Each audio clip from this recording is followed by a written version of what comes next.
Welcome to the Numerology and Astrology for November 21st, 2021. If you add all those numbers together, you get the number 10. The number 10 is the number of radiance and power, boldness and courage. It's the number of, a warriorship. And today, this number hopefully gives us the power and potential to start over again. It is the number of the warrior king and queen. It is the number that gives us a determined stance, and it shows us where we have to draw a line.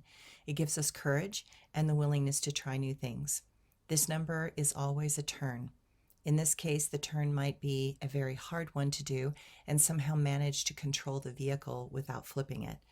That is because we are still in the energy of the eclipse that happened a few days ago, and that eclipse lasted a long time, giving it more impact over our psyche, probably for the next 6 months. This is a moment where we recognize that something big must be done to help heal the wounds that keep getting intentionally re-injured by those who celebrate chaos and the suffering of many in favor of a few. The number 10 is the number of eternal life. We have 10 digits on our hands and feet. When we are scared, we hold up our hands in an attempt to show we are not dangerous and unarmed. That is supposed to be enough to save our lives, but clearly not anymore. There are too many people in the world that feel as if they do not have personal power, and instead they try to prove themselves with weaponry and violent acts. It is a dangerous time to be alive in our world. I call out to those that understand how to walk the path of peace. It is a time that those who cause such horror to be taught another way so that our world can heal rather than constantly be torn apart. And the astrology today. The moon lingers in Gemini, supporting better communication and a social life. Later this evening, it goes into the homey and family-focused sign of Cancer. Mercury will sextile Pluto, and that will help us see under the layers of confusion and things intended to deceive. More and more, the toxic patterns that linger in our deceptive history are illuminated.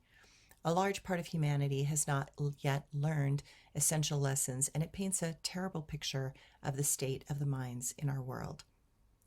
There will always be those that see the truth and those that avoid truth at all costs. The problem is that karma is a relentless dog, and things follow people around for lifetimes, and terrible consequences can arise when someone has forgotten their own past lives. I know that we are looking deeply into many topics that have forever been pushed aside, and I know that what is on the surface is not what is always the truth. Many will have a very difficult ongoing conversation over a long time over recent events. Historians will look at this with the refined eyes of logic, distance, and discernment. And many papers, articles, and books will be written about this terrible moment in history, and the reflection will not be kind. There is a distortion in the psychology that infects rational thought, and such a thing is very dangerous. The sun ends its journey in Scorpio today and moves into Sagittarius, where it will stay until December 21st. As we shift into the holiday spirit, intimate connection with others becomes the most important thing.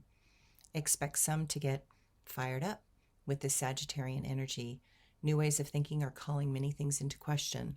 While recent events have dashed our expectations of a fair and noble country, now we need to look into the patterns of the past and radically alter how we proceed forward. My quote for today: there is no justice in our country this day. There is only the wail of too much dismay. I know the paths that karma will find. I know those involved are caught by another's crime. It matters not if they did the deed. That jury will not find any peace as they bleed. Such moments in time will haunt all the souls that engaged in a lie that was intentionally told. I pity those souls now trapped in an endless loop because evil won this day and initiating a coup. If you fear to stand up for what is right, you will end up taking more, much more, than a life. And my blog for today: all we can do is be an example and a voice for change. All we can do is repeat what is at the heart of human evolution. All one can do is stand for something that matters and supports life. All one can do is lend a compassionate hand to those in need. In each moment, do we do all we can? In each breath, do we turn towards those suffering? In each thought, will we stand united to protect those being threatened? In each second, will we speak up for those without a voice? I am afraid the answers to those questions for so many is no. While there will always be a few whose conscience is clearly directed by a higher force for good, too many are afraid to stand up for essential principles of moral character out of their own need to belong and the fear for their personal safety.